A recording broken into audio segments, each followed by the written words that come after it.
The first thing Marcus Hale heard was the sound of metal folding. Not a crash, not an explosion, just the sickening sound of a machine meeting a piece of earth that was never supposed to be there. 30 seconds earlier, he was flying across the desert at full speed, completely sure he knew the trail better than anyone else. 30 seconds later, he was trapped inside a vehicle that nobody could see, in a place where one wrong decision could turn a normal race day into a rescue mission. And the strange part was, the man who tried to stop him had been standing there all morning, holding the exact warning that could have prevented everything. My name is Ethan Cole, and I was there the day Marcus learned that confidence and wisdom are not the same thing. It happened during a private desert endurance rally outside Red Mesa, Arizona, a place where the horizon stretches forever and the ground plays tricks on your eyes. From a distance, every path looked identical: flat sand, scattered rocks, dry grass, and those giant old desert trees standing like silent witnesses. There were no crowds, no television crews, no official safety teams following every move.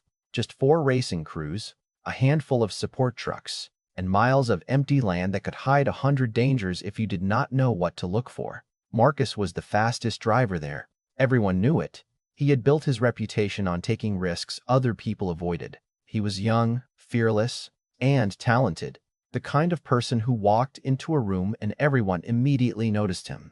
He had trophies, sponsors, and a confidence that sometimes crossed the line into something else. The kind of confidence that made people believe they were never the person who needed advice. Then there was Walter Briggs. Walter was the complete opposite. He was 63 years old, quiet, always covered in dust, with an old canvas jacket and boots that looked like they had crossed more desert miles than most people had driven. He was not there to race. He was there because he had spent 30 years studying terrain, mapping trails, and understanding how the desert changed when nobody was watching. Most people saw empty land.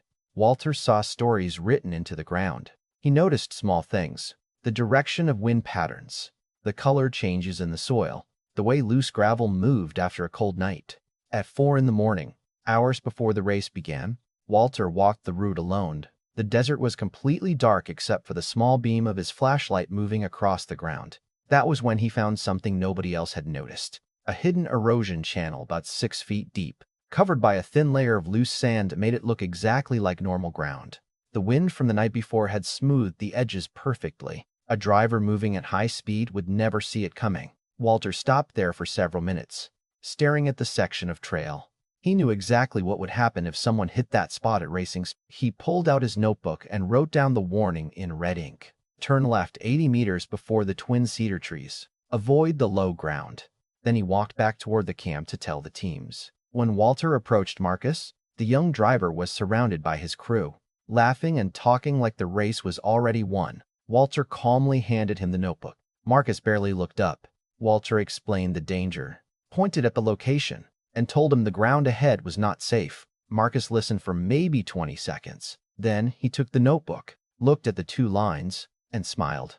Not a friendly smile. The kind of smile people make when they think they are about to prove someone wrong. He closed the notebook and handed it back halfway, then let it fall into the dirt. Everyone around him went quiet for a moment. Marcus looked at Walter and said, "Old man, maybe stay in your lane." A couple of people laughed because Marcus was the star of the event, and nobody wanted to be the person who challenged him. Walter did not argue. He simply picked up his notebook, brushed the dust away, and walked back toward the support area. But one person did not laugh. A 19-year-old mechanic named Noah Bennett had been watching the entire thing. Noah was new to the team.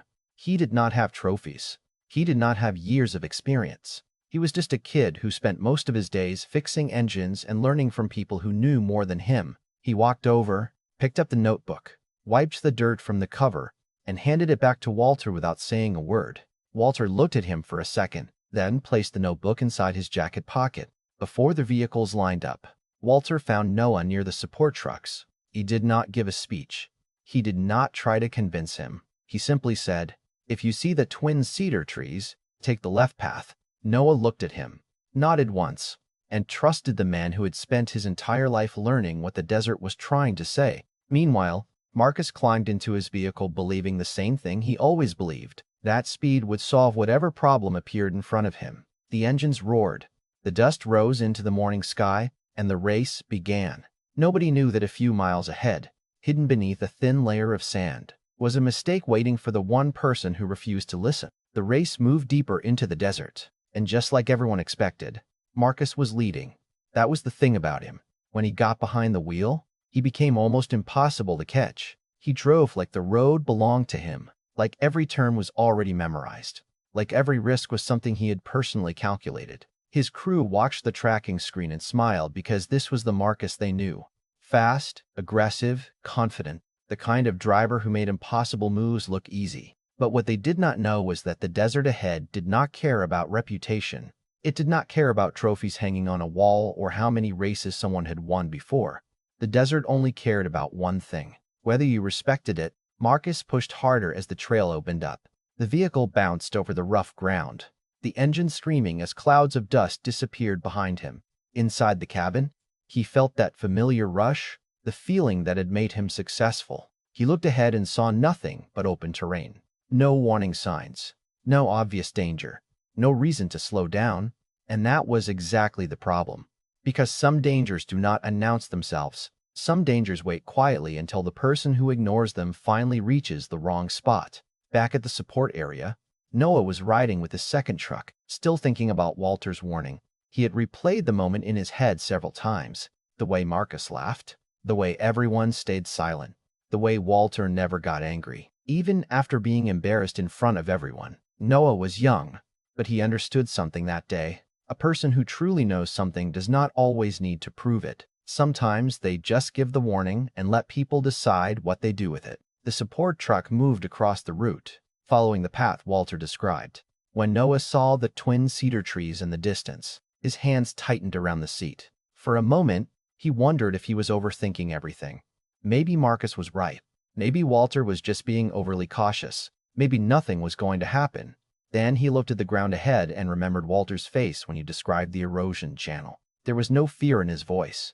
There was certainty. Noah quietly told the driver to take the left route. They turned. A few minutes later, they heard something through the radio. Not a clear message, just static, then silence. Noah looked at the driver. Something felt wrong. The lead vehicle had not checked in. At first, nobody panicked. In desert racing, communication problems happened all the time. A radio could lose signal. Dust could block visibility. A driver could simply stop for a mechanical issue. But then 5 minutes passed. Then 10. The team started calling Marcus again and again. Nothing. Walter stood near the vehicles, staring toward the section of desert where the trail disappeared into the distance. He did not say, "I told you so." He did not even look surprised. He just grabbed his medical bag and climbed into the support vehicle. When they finally reached the area near the hidden wash, Noah saw the tire marks first. They were strange. They did not follow the normal path. They went straight toward the exact place Walter had marked. Then he saw the vehicle. It was sitting at an angle that did not make sense. Half buried in the deep channel. The front end lower than the rear. The driver's side pressed against the dirt wall.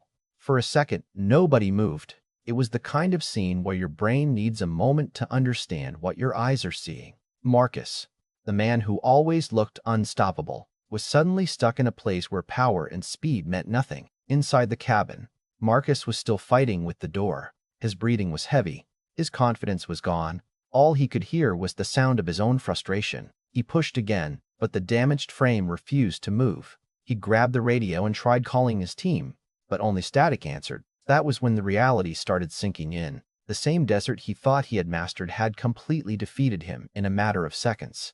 Outside, Noah ran toward the vehicle before anyone else could react. He climbed onto the tilted frame, reached the upper door, and pulled with everything he had. Marcus looked up and saw the person standing above him.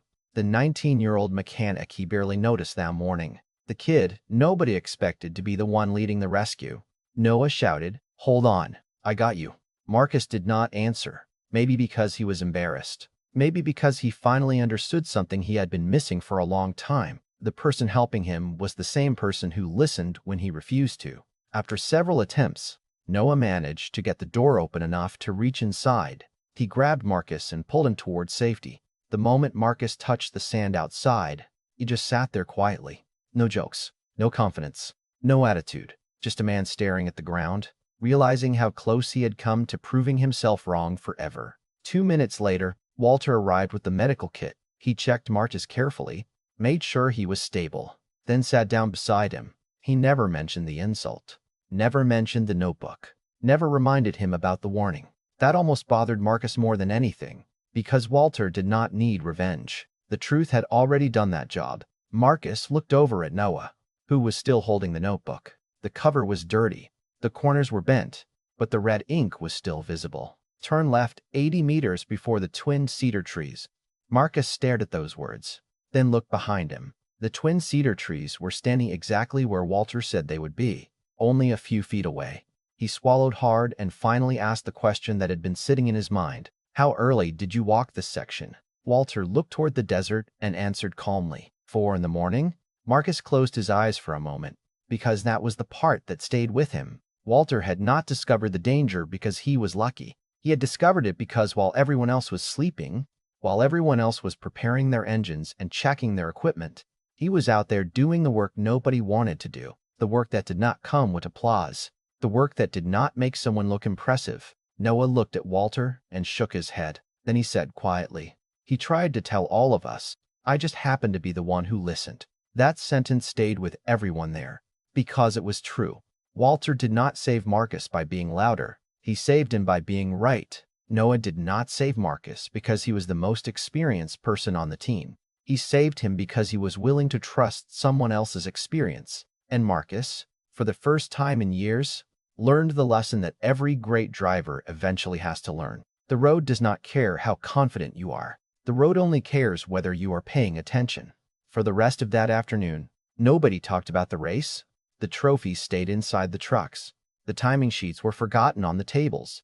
The teams that had arrived that morning thinking only about speed and competition were suddenly thinking about something much deeper. They were thinking about how close everything had come to ending differently. The desert was quiet again, almost like nothing had happened. The wind moved across the sand, covering some of the tire tracks, slowly erasing the evidence of what had happened. But nobody standing there would ever forget that place. Marcus stayed near his vehicle for a long time after the rescue. He watched his team inspect the damage, watched Noah help organize the equipment, watched Walter quietly clean the dirt from his medical bag as if saving someone from a hidden 6-foot drop was just another responsibility on a normal day. That bothered Marcus more than he expected, because Walter was not angry. He was not looking for an apology. He was not waiting for the moment where he could say, "I warned you." And somehow, that made Marcus feel even smaller. If Walter had yelled at him, maybe Marcus could have defended himself. If Walter had mocked him, maybe Marcus could have blamed him. But Walter did none of that. He simply did the right thing, even when the person he was trying to help treated him like he did not matter. Later that evening, when the sun started dropping behind the mountains and the desert turned gold, Marcus walked over to Walter's truck. The old man was sitting there, repairing the strap on his worn notebook cover. For a moment, Marcus just stood there silently. It was probably the first time in years that he had approached someone without already knowing what he wanted to say.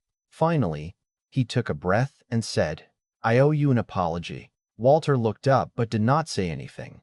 Marcus continued, "I thought because I was faster, because I had more wins, because people looked at me like I knew what I was doing, that meant I knew better." He looked down at the sand.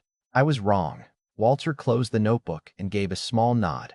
He told Marcus something he would remember for the rest of his life. The hardest lesson for talented people to learn is that skill can open doors, but humility keeps you alive. Marcus did not have a clever response. For once, he did not need one. He just stood there and accepted the truth. The next morning, when the teams prepared to leave Red Mesa, something had changed. Nobody ignored Walter anymore. People who had laughed the day before now asked him questions.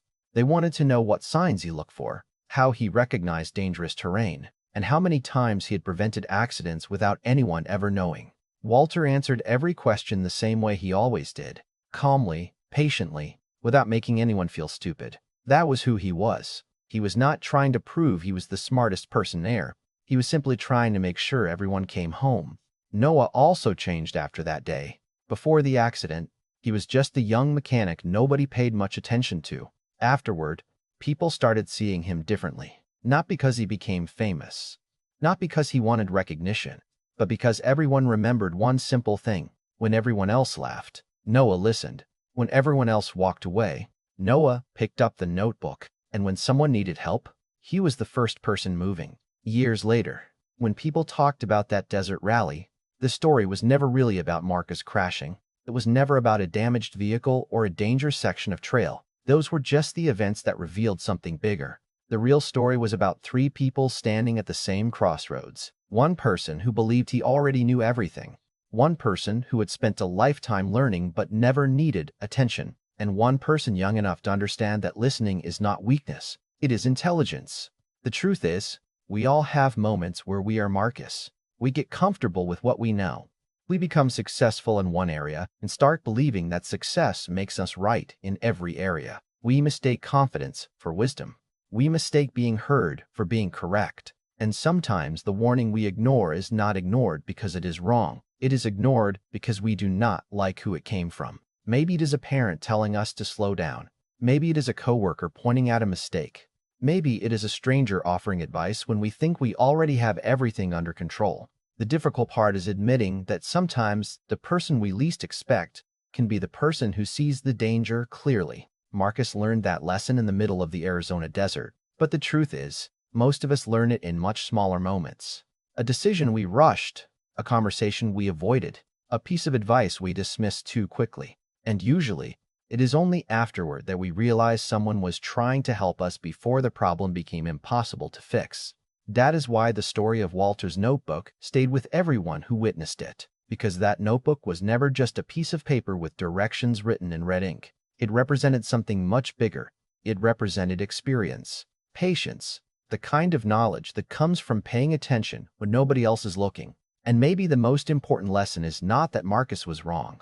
The most important lesson is that he was lucky enough to have someone patient enough to warn him twice, and humble enough to save him even after he refused to listen. So now, I want to hear from you. Have you ever ignored someone's advice and later realized they were right? Or had you ever been the person trying to warn someone who refused to listen? Share your story in the comments, because sometimes the lessons that change us come from the moments we are not proud of. If this story meant something to you, share it with someone who might need that reminder. Because the loudest voice in the room is not always the one who knows the road ahead. Sometimes wisdom is standing quietly beside you, holding the answer in a simple notebook, waiting for you to decide whether you're willing to listen.